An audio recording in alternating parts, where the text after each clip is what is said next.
Bismillahirrahmanirrahim. Assalamualaikum warahmatullahi wabarakatuh.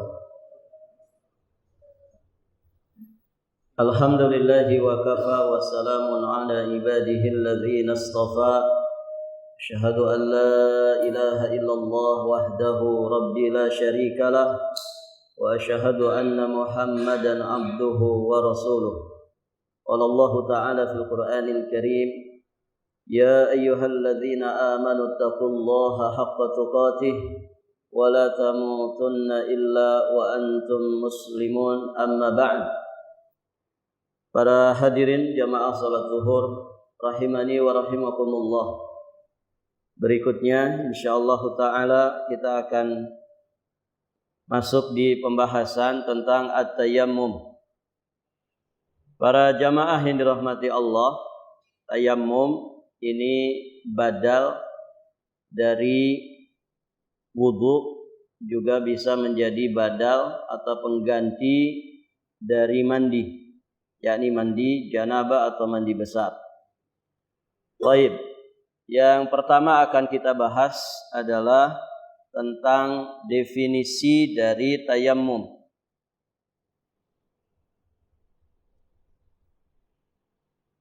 Secara bahasa, tayammum itu bermakna al-qasdu, menuju atau bermaksud.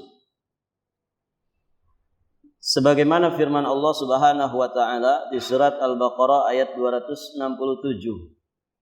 Wala tayammamul khabitha minhu tunfiqun. Wala tayammamul khabitha minhu tunfiqun. Janganlah kamu tayammamu al-khabith, memilih yang buruk untuk kamu keluarkan, untuk kamu infakkan. Karena berinfak itu dengan sesuatu yang terbaik, dengan sesuatu yang baik. Adapun yang khabith, wala tayammamul khabitha minhu tunfiqun. Kata Allah Subhanahu wa taala, janganlah kamu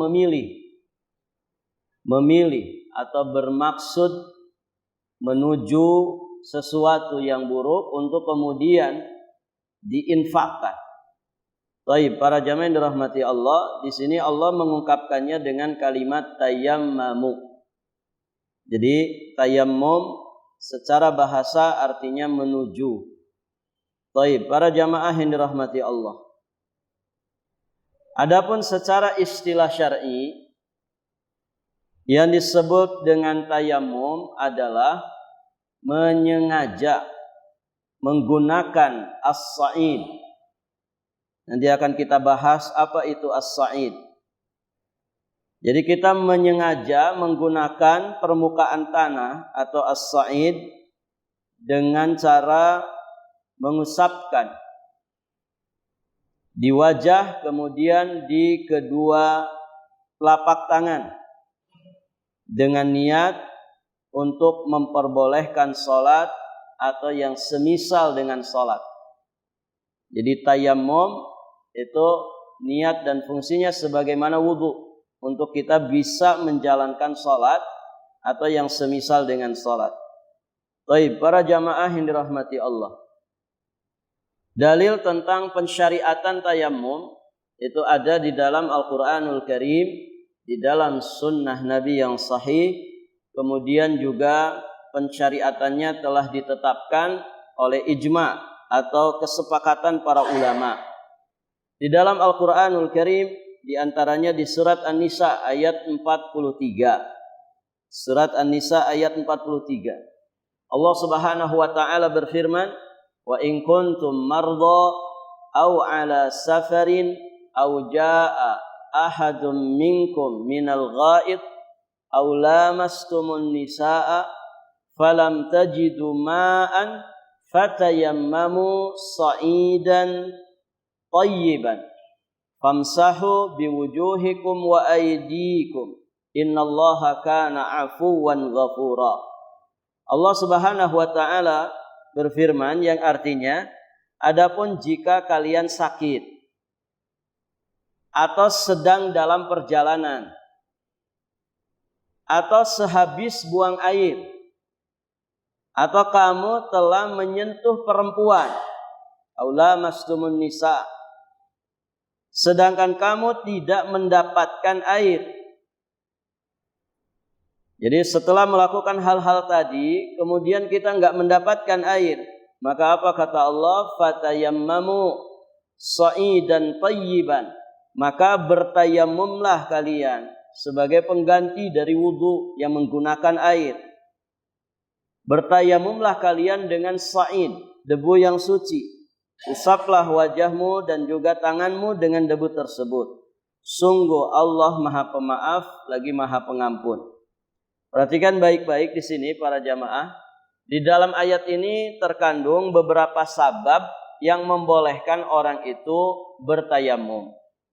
Kemudian di dalam ayat ini juga menjelaskan kepada kita bahwa tayamum itu bisa untuk hadas kecil, juga bisa untuk hadas besar. Gitu ya. Di saat orang selesai dari buang hajat ternyata tidak mendapatkan air, maka bertayamumlah. Selesai buang air kecil atau buang air besar, para jamaah, ini namanya hadas kecil. Kemudian aula mastumun nisa, atau kita menyentuh wanita, maksudnya menyentuh istri kita. Dengan kata lain kita berjima. Setelah berjima tidak ada air, maka badal dari mandi itu adalah bertayamum. Baik. Di sini disebutkan di dalam ayat ini, tayamum itu menggunakan as-sa'id. Fatayammamu sa'idan tayyiban. Apa yang dimaksud dengan sa'id ini? Di dalam beberapa penjelasan para ulama disebutkan as-sa'id itu artinya tanah. Kalau as-sa'idan tayyiban berarti tanah yang tayyib, tanah yang suci. Karena ada tanah yang mungkin mengandung najis. Yang kita pilih untuk tayamum adalah tanah yang suci. Kemudian ada juga yang mengatakan bahwa sa'idan itu semua debu yang suci. Semua debu yang suci itu disebut sa'idan. Dan Abu Ishaq mengatakan bahwa as-sa'id itu adalah permukaan bumi. Jadi ada beberapa versi tafsiran tentang yang dimaksud dengan sa'id. Jadi ada yang mengatakan tanah saja, ada yang mengatakan tanah suci, ada yang mengatakan dia permukaan bumi. Ada juga yang mengatakan semua debu yang suci. Barakallahu fikum. Tentu satu dengan yang lainnya tidak saling bertentangan. Barakallahu fikum. Kemudian di dalam sunnah, di antara dalil tentang pensyariatan tayamum adalah sabda Nabi sallallahu alaihi wasallam yang terdapat di dalam Sahih Al-Bukhari dan juga Sahih Muslim dari jalan sahabat yang mulia Jabir bin Abdullah Al-Ansari radhiyallahu taala an. Nabi sallallahu alaihi wasallam bersabda, "U'titu khamsan lam yu'fahunna ahadun qabli." Aku diberi 5 perkara. Siapa yang memberi Nabi 5 perkara? Allah Azza wa Jalla.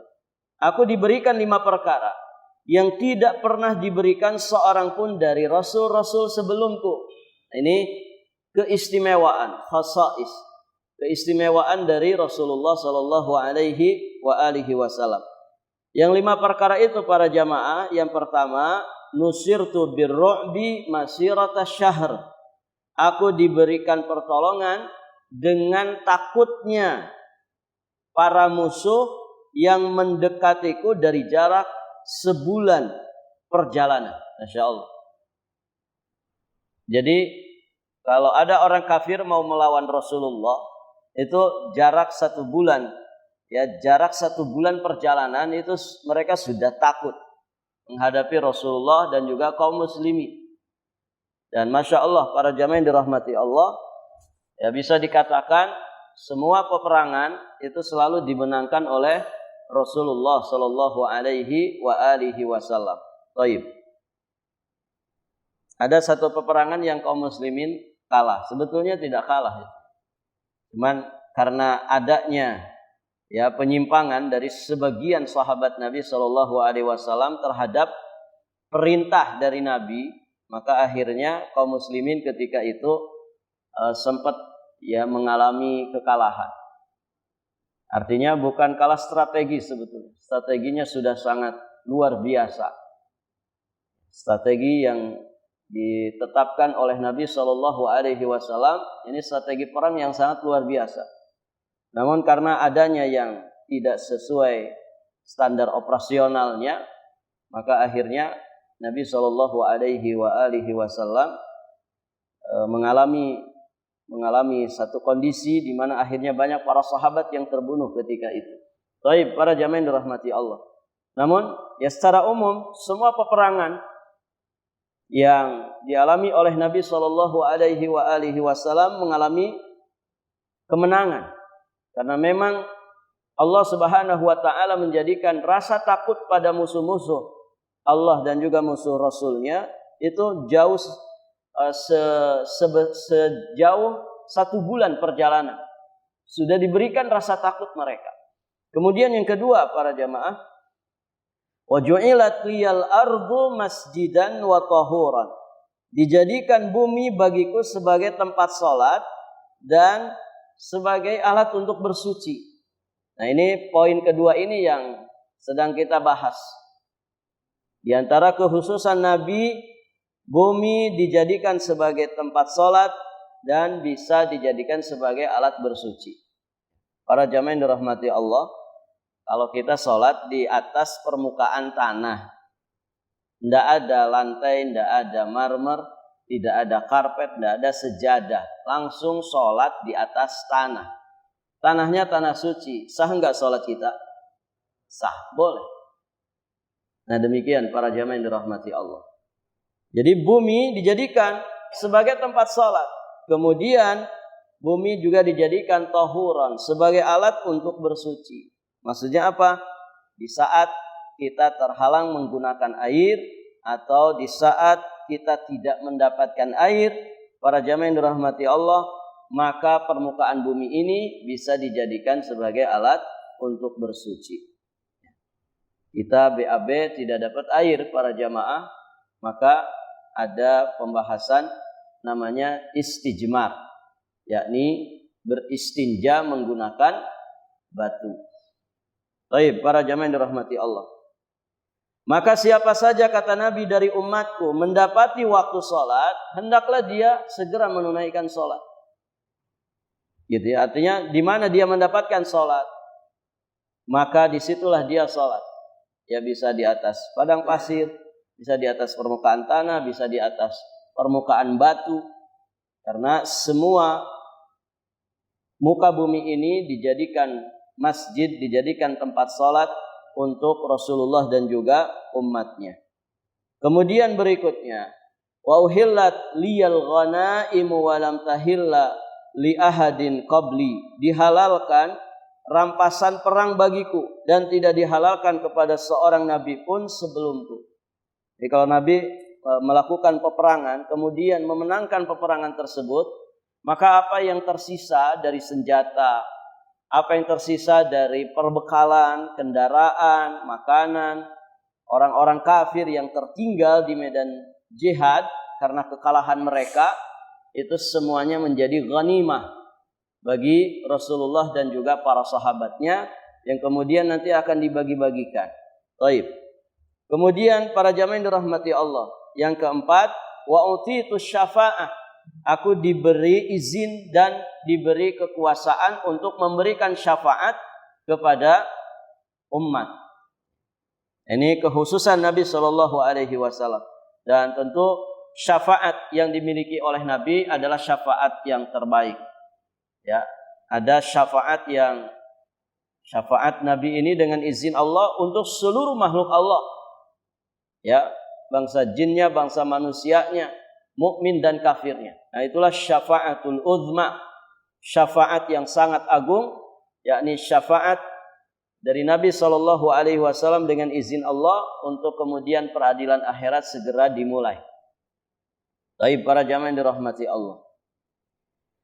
Berikutnya yang kelima, wa kana an-nabiyyu yub'atsu ila qaumihi khassatan wa bu'itsu ilan nasi 'ammatan. Nabi-nabi diutus hanya untuk kaumnya saja, sedangkan aku diutus untuk seluruh umat manusia. Nah, ini para jamaah, 5 keistimewaan yang Allah berikan kepada Nabi Muhammad. Nah, poinnya kaitannya dengan pembahasan kita adalah yang kedua. Dijadikan bumi bagiku, kata Nabi, sebagai tempat ibadah dan juga sebagai alat untuk bersuci. Nah, itulah tayammum. Adapun dalil dari ijma' telah dinukilkan oleh Imam Ibnu Qudamah Al-Maqdisi rahimahullahu ta'ala di dalam kitabnya Al-Mughni. Ya, bahwasanya ajma'al ummah, umat Islam telah bersepakat tentang dibolehkannya melakukan tayammum bagi yang beruzur menggunakan air. Kemudian Al-Imam Al-Bukhari berkata di dalam kitab sahihnya, beliau punya satu judul bab, bertayammum ketika mukim apabila tidak mendapati air dan apabila khawatir terluput dari salat. Dan ini kata Imam Al-Bukhari pendapatnya Imam Atha. Baik, para jamaah yang dirahmati Allah. Tentang asal muasal sebab disyariatkannya tayammum. Ada riwayat dari Aisyah radhiyallahu taala anha bahwa Ibunda Aisyah pernah meminjam sebuah kalung kepada Asma. Asma ini siapa? Asma ini siapa? Siapanya Aisyah? Saudarinya Asma binti Abi Bakar. Aisyah juga binti Abi Bakar, jadi saudari. Nah, Aisyah pernah meminjam kalungnya Asma. Kemudian kalung itu hilang. Lalu Nabi SAW mengutus seseorang untuk mencarinya. Kemudian orang itu menemukannya. Lalu waktu sholat pun datang. Dan mereka tidak membawa air. Tidak membawa air. Kalau cari air dulu pasti keburu masuk waktu sholat berikutnya. Maka akhirnya mereka pun melakukan sholat tanpa wudu. Ini sebelum syariat tayamum turun. Baik para jamaah. Jadi mereka sholat tanpa wudu. Kemudian hal itu diceritakan kepada Rasulullah SAW. Maka akhirnya Allah pun menurunkan ayat tayamum yang tadi kita baca di awal. Wa in kuntum mardha aw ala safarin aw jaa ahadum minkum minal ghaid aw lamastumun nisaa wa lam tajidu ma'an fatayammamu sa'idan thayyiban. Turunlah ayat itu dengan sabab ini, dengan sabab peristiwa ini. Maka Usaid bin Khudair berkata kepada Aisyah, jazakillah khair, jazakillah khairan. Semoga Allah membalas engkau dengan satu yang lebih baik. Fa wallahi ma nazala biki amrun takrahinah illa ja'alallahu dzalika laki walil muslimina fihi khairan. Demi Allah, ya kata Usaid bin Khudair kepada Ibunda Aisyah, demi Allah, tidaklah menimpamu satu perkara yang tidak engkau sukai, melainkan dengannya Allah menjadikan kebaikan di dalamnya untukmu dan kaum muslimin. Barakallahu fikum. Pernah terjadi peristiwa besar ya kepada Ibunda Aisyah yang sampai menjadikan beliau, ya bahasa kitanya, shock banget begitu. Tentang hadisul ifki. Hadisul ifki. Tentang berita bohong yang disebarkan oleh orang-orang munafik, yang di situ Rasulullah SAW saja hampir ya terbawa fitnah tersebut. Jadi fitnah bahwa Aisyah itu melakukan tindakan yang tidak baik, bahasa kasarnya berzina dengan seorang sahabat Nabi SAW.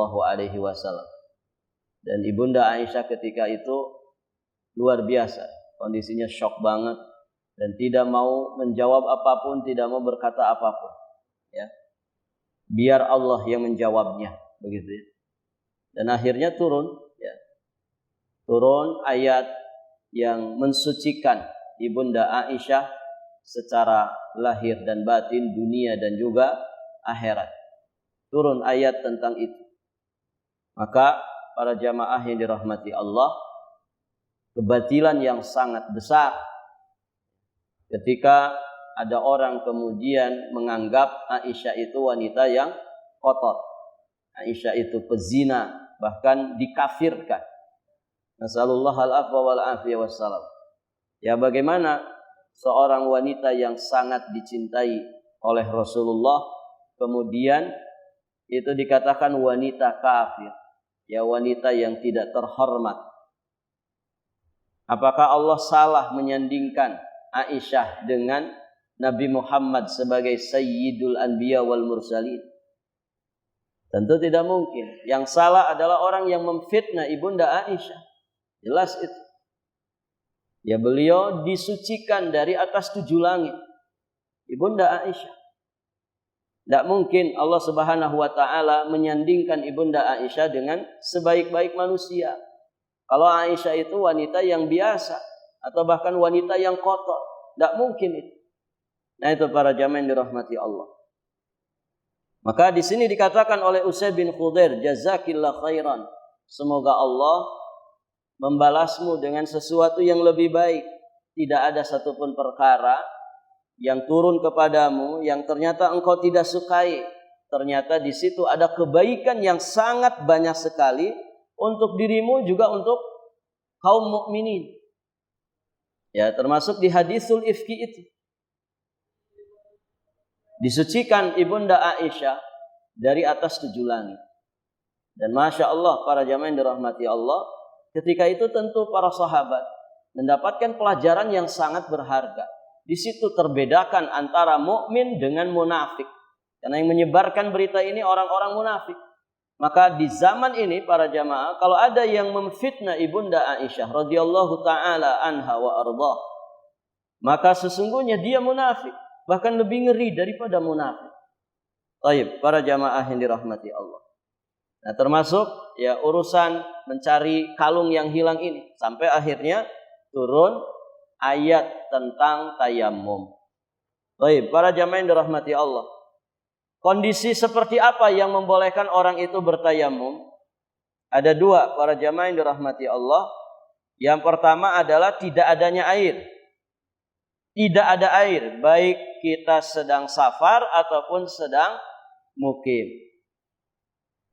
Alhamdulillah ya, kita tidak kekurangan air, Pak ya. Tidak kekurangan air. Namun bisa saja di satu kondisi tertentu, mungkin di saat kita safar, kita tidak menemukan adanya air. Maka ketika itu dibolehkan tayamum sebagai pengganti dari wudhu yang menggunakan air. Kemudian yang kedua, mungkin air ada, tapi kita tidak mampu menggunakan air tersebut karena adanya uzur seperti sakit, atau bisa saja karena takut penyakit yang sedang diderita justru bertambah parah, atau di saat-saat tertentu, misalkan di saat cuaca yang sangat ekstrim, cuaca yang sangat dingin sekali, atau yang semisal dengan itu dari uzur-uzur yang dibenarkan dalam syariat. Baik, para jamaah yang dirahmati Allah, ini 2 kondisi yang membolehkan seseorang itu bertayamum. Ada riwayat dari Imran bin Husain radhiyallahu taala anhu, beliau berkata, kami bersama Rasulullah sallallahu alaihi wasallam dalam satu perjalanan. Lalu beliau salat mengimami kami. Tiba-tiba terlihat seorang laki-laki yang menyendiri. Lalu beliau bertanya, apa yang menghalangimu untuk salat? Orang tadi menjawab, saya sedang junub dan tidak mendapatkan air. Masya Allah ya. Di masa itu para jamaah, ya tentu tidak seperti di kita ya. Air di kita berlimpah. Ya. Kalau di masa itu ya air sangat sulit ya, karena Jazirah Arab itu daerah yang sangat tandus sekali. Baik. Jadi orang itu mengatakan, saya sedang junub dan tidak mendapatkan air. Maka Nabi SAW bersabda, alaika bis-sa'id fa innahu yakfika. Gunakanlah tanah karena sesungguhnya itu sudah mencukupi dirimu. Taib. Ini berarti sebab karena tidak menemukan air. Nabi memberikan solusi untuk bertayamum. Dari apa? Dari hadas besar. Karena orang ini sedang junub. Taib, para jamaah. Kemudian Jabir radhiyallahu taala anhu juga berkata, kami keluar dalam sebuah perjalanan. Salah seorang dari kami terkena batu sehingga kepalanya terluka parah. Kemudian dia bermimpi basah. Lalu dia bertanya kepada para sahabatnya, apakah kalian melihat adanya rukhsah, keringanan bagiku untuk bertayamum? Karena ini kondisinya kepalanya terluka. Kemudian dia mimpi basah. Taib. Ada nggak keringanan untuk tayamum? Para jamaah di negeri Arab itu kalau musim dingin ya luar biasa, ekstrim sekali. Jadi wudhu saja kalau pas musim dingin, Pak. Ya dinginnya dingin kering ya, bukan dingin kayak di kita ya, negara tropis, tapi dingin kering. Jadi kalau wudhu saja itu di musim dingin, jadi si airnya itu saking dinginnya nusuk ke tulang. Sakit tulang kita ini. Bibir pecah-pecah para jamaah dan sering ngeluarin darah di sela-sela pecahannya. Kaki juga demikian, pecah-pecah sampai mengeluarkan darah. Pokoknya ta'ban sekali ya. Bikin kita itu capek ya di musim dingin, juga musim panas sama begitu. Baik, para jamaah yang dirahmati Allah. Nah, maka ini ada sahabat terluka kepalanya. Malamnya mimpi basah. Mimpi basah sampai mengeluarkan air mani. Berarti kan hadas besar di junub ini. Maka beliau bertanya kepada para sahabat yang lain, ada enggak keringanan untuk diriku untuk bisa tayamum? Karena kalau mandi ini ngeri, mengerikan. Baik, para jamaah yang dirahmati Allah. Mereka menjawab, kami tidak mendapatkan keringanan bagimu. Kayaknya enggak ada rukhsah. Artinya tetap kamu harus mandi, wajib mandi. Kemudian para jamaah yang dirahmati Allah, sahabat tadi juga akhirnya mandi. Karena ternyata bertanya kok nggak ada rukhsah. Akhirnya mandi. Apa yang terjadi? Setelah mandi itu meninggal dunia. Begitu Pak. Karena ekstrem sekali. Ya, kita sedang sehat saja, wudhu itu nusuk-nusuk tulang-tulang ini. Tulang-tulang itu kayak ditusuk-tusuk, saking dingin. Kalau pakai baju itu 5 lapis itu masih tetap nembus. Baik, para jamaah yang dirahmati Allah. Akhirnya meninggal dunia. Ketika kami menemui Rasulullah Sallallahu Alaihi Wasallam, kami mengadukan hal itu kepada beliau. Lantas Nabi Sallallahu Alaihi Wasallam ya marah ketika itu. Qatalu, kata Nabi. Qatalahumullah. Mereka telah membunuhnya. Semoga Allah membunuh mereka. Ala sa'alu idza lam ya'lamu. Kenapa mereka tidak bertanya jika memang mereka enggak tahu? Fa innama syifa'ul 'iyyis su'al. Karena sesungguhnya obat kebodohan itu adalah bertanya. Innama kana yakfihi an yatayammam. Kata Nabi, sungguh cukup baginya itu untuk bertayamum. Nabi marah di sini. Sampai keluar kalimat qatalu, mereka telah membunuhnya. Artinya ngeri Pak ya. Fatwa itu kalau salah mengerikan. Akan banyak korban gara-gara fatwa yang salah. Nah begitu para jamaah. Thayyib. Kenapa tidak bertanya dulu kepada Nabi?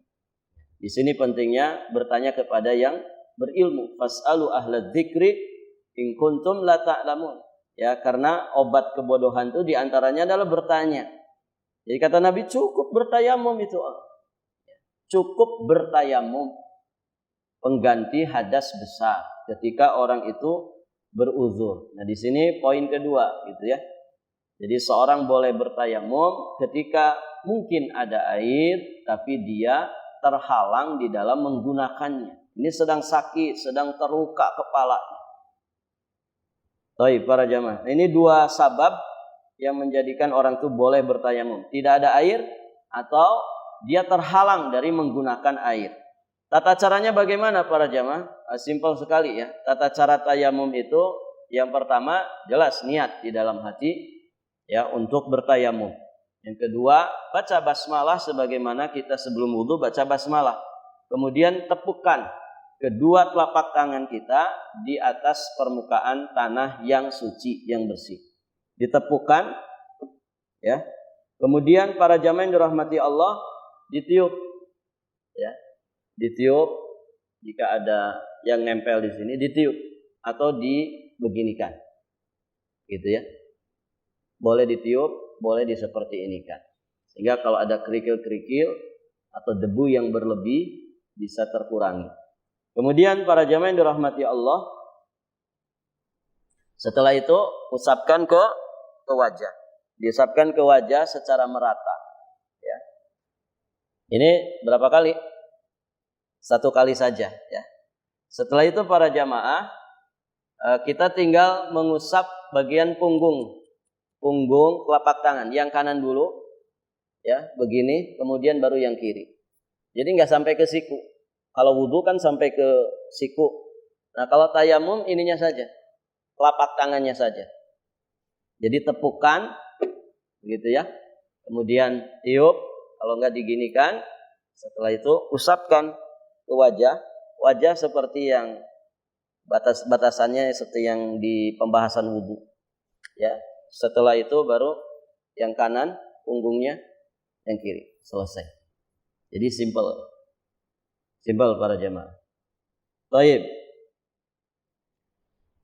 Dasarnya adalah riwayat dari Ammar bin Yasir. Innama yakfika an tadriba biyadaikal arda thumma tanfakha thumma tamsaha bihima wajhaka wa kaffaik.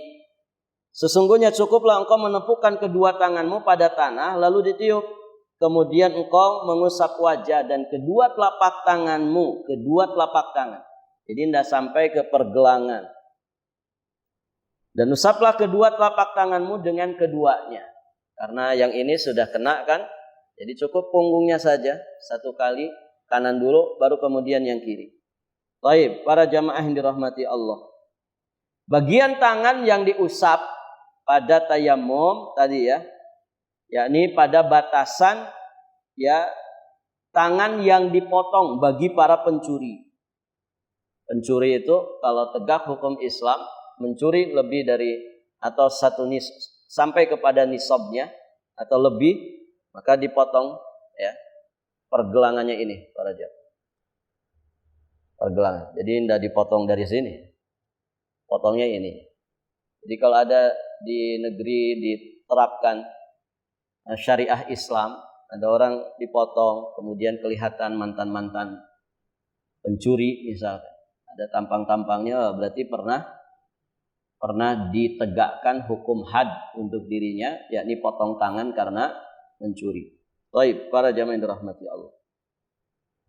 Kemudian melakukan tayamum cukup 1 kali saja. Jadi wajah 1 kali, kemudian telapak tangan juga 1 kali, tidak sampai 3 kali. Demikian. Kemudian pembatal tayamum 2.